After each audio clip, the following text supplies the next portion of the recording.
The courthouse in downtown Chicago felt unusually quiet that Monday morning. Outside, the sky was covered with gray clouds, matching the heavy feeling inside the building. I sat on a wooden bench in the hallway, staring at the polished floor while people walked past me. Some were arguing, some were crying, and some looked completely exhausted. Divorce day seemed to drain the life out of everyone.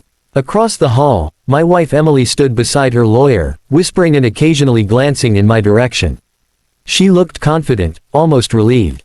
Her lawyer, a tall man in a dark suit, carried a thick folder of documents and spoke with the kind of calm certainty that made it clear they believed this case was already won. To be honest, maybe it was. After 10 years of marriage, everything had fallen apart faster than I ever expected. The arguments started small, about money, about work hours, about how little time we spent together. But over time those arguments turned into long nights of silence and cold dinners at opposite ends of the table. When Emily filed for divorce, she didn't hold back. She wanted the house. She wanted both cars. She wanted full custody of the kids. Her lawyer built a strong case. Emily had been the one more involved with the children. She handled their school meetings, doctor visits, and daily routines while I spent most of my time working long hours trying to keep our finances stable. In court, those details mattered. When the hearing began, the judge calmly reviewed the documents while both lawyers explained the agreement. I listened quietly as they listed everything that would go to Emily: the suburban house we bought 5 years earlier, the SUV she loved driving, even the savings account we had built together. Every item felt like a small piece of my life being handed away. But I didn't interrupt. I didn't argue. I didn't object. At one point, the judge even looked at me and asked carefully, "Mr. Carter, do you understand and agree to the terms presented in this settlement?" I nodded slowly. "Yes, Your Honor." Emily glanced at me, surprised by how easily I accepted everything. Her lawyer gave a satisfied smile as if confirming his strategy had worked perfectly. Within 20 minutes, the decision was finalized. Just like that, 10 years of marriage ended with a few signatures on paper. Outside the courtroom, Emily walked out holding the documents with visible relief. Her friends were waiting near the entrance, ready to comfort her and celebrate what they clearly believed was a victory. I heard someone whisper, "She got everything." Maybe they were right. Emily passed by me in the hallway without saying a word. For a brief moment, our eyes met, but there was nothing left to say between us. I picked up my briefcase from the bench and slowly walked toward the exit. The building doors opened, and cold air hit my face as I stepped outside. People probably expected me to look angry or defeated. But I wasn't. Because while everyone focused on what Emily had taken, no one paid attention to what I quietly kept. Inside my briefcase was a small folder, thin, simple, and almost unnoticeable. And in that folder were the documents that would change everything. A week after the divorce, Emily officially moved back into the house. The same house we had bought together 5 years earlier. The same place where our children had taken their first steps and where we once believed our future would grow. Now it was completely hers. At least, that's what everyone believed. From what I heard through mutual friends and social media posts, she seemed happier than she had been in months. She uploaded pictures of the living room with new decorations and captions like, "Fresh start," and "New chapter of my life." Her friends filled the comments with congratulations and supportive messages. "Proud of you. You deserve this. Stronger than ever." Looking at those posts, most people would assume she had won the divorce completely. The house was in her name now. Both cars were parked in her driveway. And the kids lived with her full-time. Meanwhile, I moved into a small one-bedroom apartment across town. The place was simple, plain white walls, a tiny kitchen, and furniture I had bought secondhand. It was nothing like the big suburban home I used to live in. A few coworkers visited once and looked around awkwardly. "Man, this must be rough," one of them said quietly. I just smiled. "It's temporary," I replied.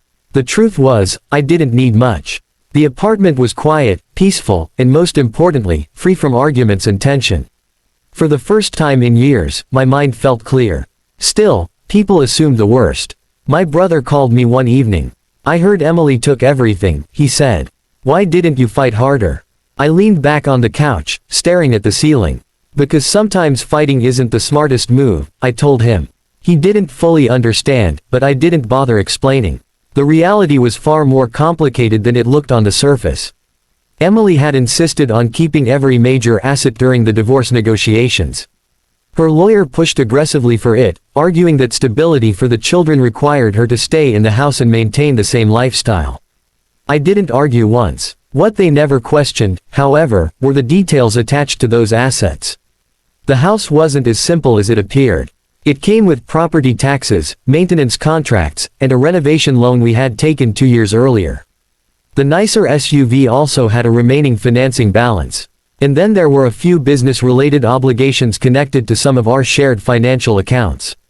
Emily's lawyer skimmed through those sections quickly during negotiations, focusing more on ownership than responsibility. But I had already reviewed every single document months earlier. Carefully, quietly. The thin folder in my briefcase contained copies of agreements, business registrations, and financial structures that most people wouldn't bother studying closely. To anyone else, those papers looked boring and insignificant. But to me, they represented something far more important.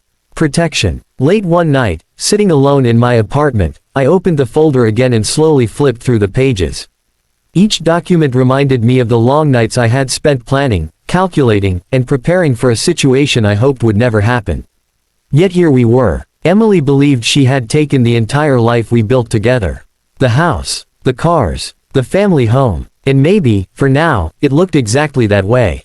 But the story of what we truly owned, and what we truly owed, was only beginning to unfold. 2 months after the divorce, the first letter arrived at Emily's house. At first, she probably didn't think much about it. Bills were normal. Every homeowner received them: property taxes, utilities, maintenance reminders. But that first letter was only the beginning. Within the next few weeks, more envelopes started appearing in her mailbox. A property tax notice, a home insurance renewal statement, a maintenance contract for the heating system. Then came something bigger, a letter from the bank. At first she ignored it, assuming it was just another routine notice connected to the mortgage.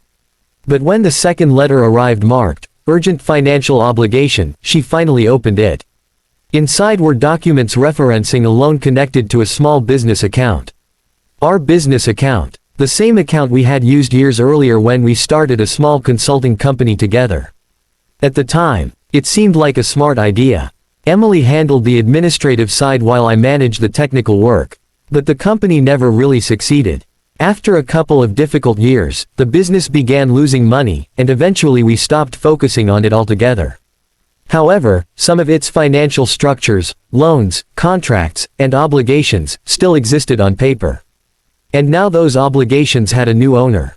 Emily. A few days later, my phone rang while I was sitting in my apartment working on my laptop. Her name appeared on the screen. I already knew why she was calling. I answered calmly. Hello. Her voice came through immediately, tense and angry. Why am I receiving letters from the bank about business loans? I paused for a moment before responding. What letters? The consulting company loan, she said sharply. They're saying payments are overdue. I leaned back in my chair. Well, the company account was connected to our shared financial assets, I explained carefully. When the settlement transferred the house and certain accounts to you, the obligations attached to them moved too. There was silence on the phone for several seconds. You never told me that, she said. I spoke honestly. You never asked. During the divorce negotiations, Emily and her lawyer had been completely focused on ownership. They wanted every visible asset, the house, the cars, and control of the major accounts. What they overlooked were the details attached to those assets. Legal responsibility travels with ownership.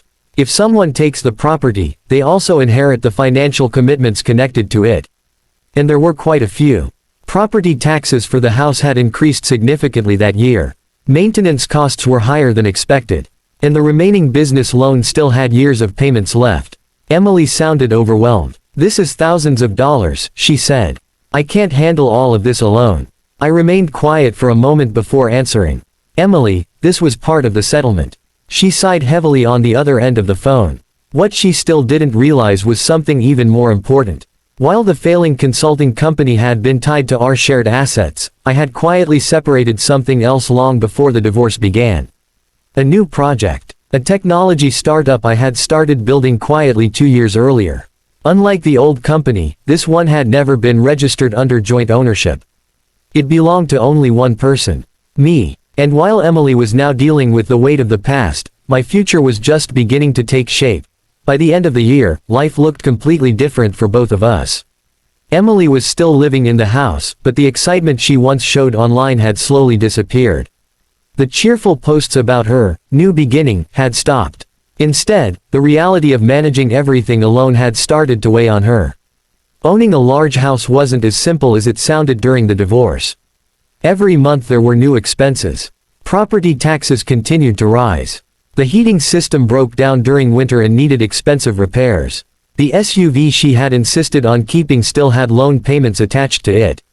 And the business loan connected to the old consulting company hadn't magically disappeared. Responsibility followed ownership. At first, Emily tried to manage everything. She cut back on unnecessary spending and even considered selling one of the cars. But the bills kept coming, and the pressure slowly built. Meanwhile, my life was moving in a completely different direction. The small technology startup I had quietly built over the last 2 years was finally gaining attention. What started as a simple idea in my apartment had grown into something real.